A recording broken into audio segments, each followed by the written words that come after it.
Olá, sejam bem-vindos ao canal. Eu sou o Maurício Moraes e na leitura de hoje estaremos fazendo uma breve meditação no segundo livro dos Reis, o capítulo 6 e os versículos 14, 15 e 16, de onde tiraremos 3 grandes lições. No versículo 14, já podemos fazer a leitura que está assim: Então enviou para lá cavalos, carros e um grande exército, os quais chegaram de noite e cercaram a cidade. E o servo do homem de Deus se levantou muito cedo e saiu, e eis que um exército tinha cercado a cidade, com cavalos e carros. Então seu servo lhe disse: Ai, meu senhor, que faremos? No versículo 14, já teremos a grande lição que nos passa o rei da Síria, quando ele demonstra a verdade sobre o que é um homem, o que é um ser humano sem os princípios espirituais em sua vida. O que é um ser humano sem ética, o que é um ser humano sem educação, o que é um ser humano sem Deus. Mas especificamente, já que estamos falando de um rei, sabemos que não estamos falando de alguém sem ética. Não estamos falando de alguém sem educação. Não estamos falando de um homem iletrado. Estamos falando de um homem que tinha entendimento, conhecimento e cuja cultura sobrepuja em muito a cultura dos reinos à sua volta. É deste homem que estamos falando, o rei da Síria. No entanto, observe a atitude dele indo em busca de Eliseu. Você acha que precisava de um exército, de um grande exército? Talvez você deva pensar assim: não, mas Eliseu representava um grande perigo para este homem. Este homem nem considerava Eliseu em grande estima, levando-se em conta que Eliseu já havia feito um grande milagre. Naamã, que era o general que no capítulo 5 nós vimos que foi curado, ele era general lá na Síria. Esse rei sabia quem Eliseu era. Ele sabia de quem se tratava este profeta. Ele sabia quem era o povo de Israel. A questão aqui, a lição que aprendemos neste versículo, tem a ver com tudo aquilo em minha e em tua vida que representa as características humanas. Eu vou lhe dizer 3 características aqui, 3 palavras apenas que são recorrentes em nossas vidas e que são difíceis de aceitar. Tem o jeitinho brasileiro, que na verdade aqui é o jeitinho da Síria. Nós temos aqui a ética funcionando e nós temos, acima de tudo, as segundas intenções. Observem que esse rei tinha interesse em destruir aquela cidade. Por isso ele levou e cercou ela. Por isso ele levou o seu exército para cercar. Aquele rei estava mal intencionado, mas ele não manifestou sua intenção. Ele usou estratégias militares, ele usou o momento, a ocasião, e a grande palavra de hoje é justificativa. Sabe, a ética, a educação, quando ela é usada como justificativa para o erro, ela faz exatamente isso. Ela traz a autojustificação para o homem. Foi exatamente isso que Adão fez. E é recorrente em nossas vidas, é difícil aceitar. Mas tudo que fazemos, achamos uma boa justificativa. Não para nos liberar da culpa, mas para liberarmos a nós mesmos do peso, ou seja, da responsabilidade ou da negligência, seja lá do que for. Usamos a justificativa como uma fonte inesgotável de desculpas esfarrapadas para eliminar a consciência interna de que poderíamos ter feito melhor. E levando-se em conta que o próprio sistema social, ele é criado para que você, nós vivamos dando justificativas para tudo. Não obstante a isso, toda a estrutura social é organizada a partir do ponto em que você é bem aceito pela maioria. O que a maioria determina como correto é aquilo que vai ser bem falado. Mas aí eu te pergunto, a maioria sempre tem razão?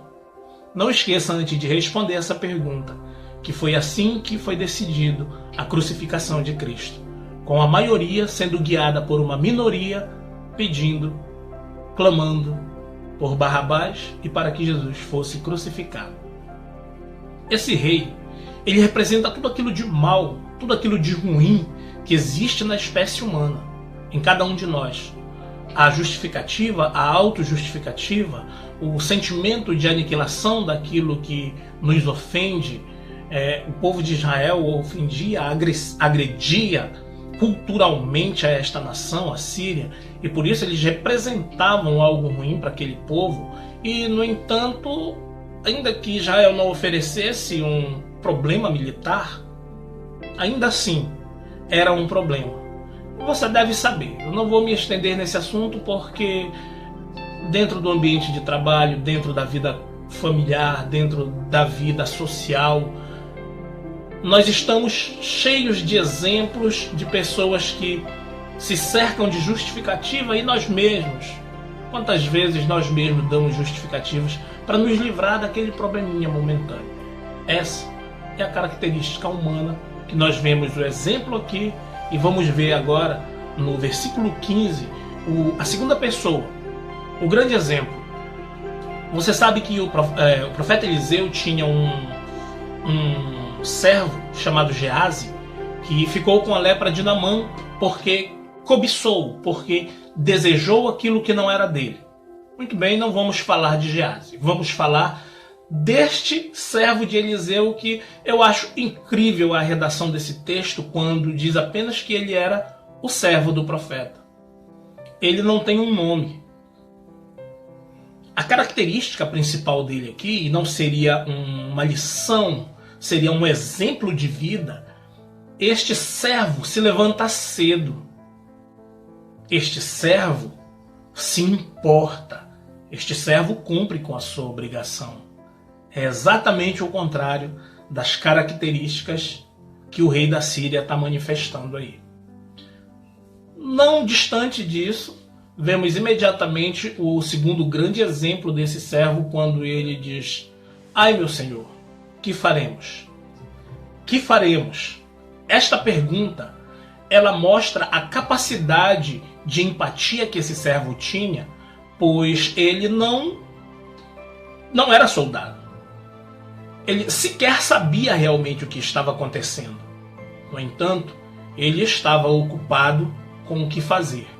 E mais importante que isso, ele sabia a quem perguntar. Ele sabia que o socorro não vinha do rei de Israel. O socorro não vinha dos soldados de Israel.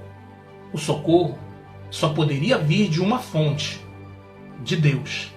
E naquele momento, o homem certo para responder o que Deus achava daquela situação era Eliseu. E por isso, este jovem, ele manifesta o grande exemplo de vida para cada um de nós. O que faremos? Não há aqui não é problema meu ou eu fiz a minha parte. Ele está integrado com o problema. Ele está na busca de uma solução. O que faremos? Esta é uma lição de vida, um exemplo de vida para mim e para você em tempos tão difíceis como vivemos. O que faremos? Eu não estou dizendo que você tem que fazer algo. Estou dizendo que seria interessante fazer esta pergunta para a pessoa certa. O que faremos? Mas como saber quem é a pessoa certa? Como saber se a ajuda que está sendo prestada é eficiente, é eficaz? Esta é a lição do versículo seguinte, quando o profeta Eliseu primeiro conforta ele, dizendo: não temas. A igreja cristã, ela carrega um fardo de ter que dar o exemplo, de ser julgada por não dar exemplo, e infelizmente vivemos em uma geração de poucos exemplos. Mas temos muitos bons exemplos para comprovar a característica dos servos de Deus, porque ainda vemos por aí muitos milagres, ainda que simples, ainda que não sejam milagres extravagantes, até porque, meu irmão e minha irmã, milagres extravagantes são coisas que o mundo espera, sabe? Moisés não abriu o mar vermelho 2, 3, 4, 5 vezes. Moisés não operou maravilhas e sinais da parte de Deus várias vezes. A Bíblia nos ensina que eles viveram em contato com o milagre divino. Isto é uma coisa muito séria, da qual nós devíamos prestar atenção antes de ir em busca do mover espiritual semanal, diário. Poderíamos prestar um pouco mais de atenção e usar o exemplo de Eliseu. Eliseu manifestou a verdade sobre o que é ser cristão, sobre o que é crer em Deus, sobre o que é ter fé. Este é o grande exemplo deste homem neste versículo, porque ele ofereceu solução sólida, solução verdadeira. Ele não ofereceu uma palestra, um conselho, ele não ofendeu ninguém, ele não exigiu nada, ele ofereceu um conselho prático, verdadeiro, da parte de Deus.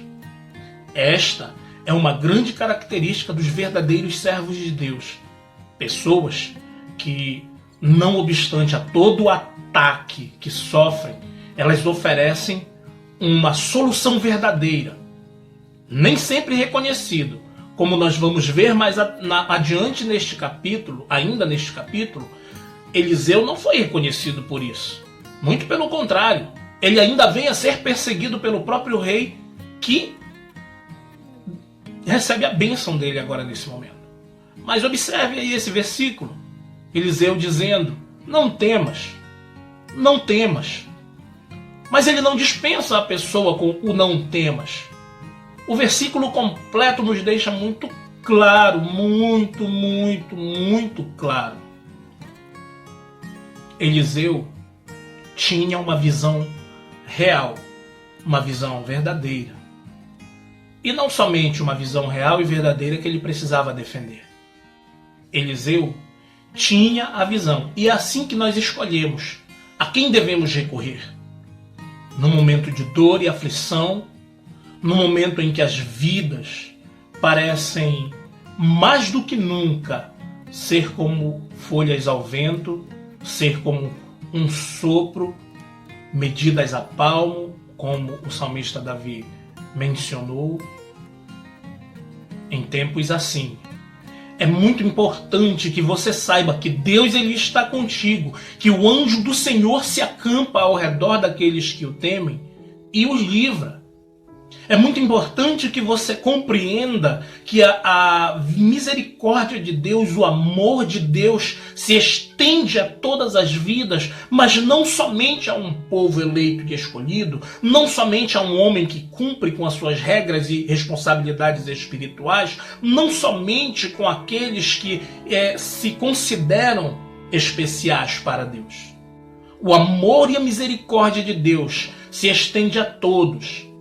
Ainda que seja difícil compreender um amor que não se submete, um amor que não trata com leviandade e tolice, um amor que não passa a mão, um amor que não mente.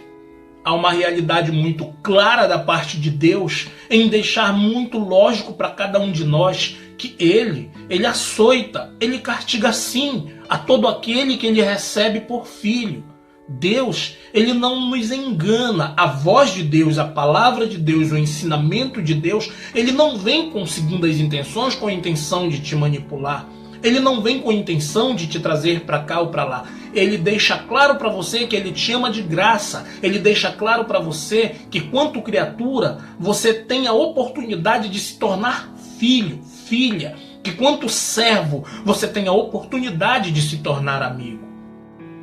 Este é o amor de Deus para a minha e para a tua vida. Esta é a lição que Eliseu nos dá. Um homem que tinha um relacionamento com Deus e que não se dava a ser levado nem pela cultura religiosa daquela ocasião, nem pela cultura pagã que oferecia livramentos fáceis, muito menos pelas exigências dos líderes daquela época, impondo fardos pesados de submissão. Muito pelo contrário. Eliseu ofereceu aquilo que no Novo Testamento nós lemos de uma forma muito maravilhosa. A fé é o firme fundamento das coisas que se esperam. É a certeza, a prova das coisas que não se veem. A fé sem obras, ela está morta em si mesma. Esses dois versículos nos deixam muito à disposição da realidade divina. A fé existe, a fé é para todos e a fé ela é viva e eficaz. A fé ela move montanhas, de fato, não no sentido figurado.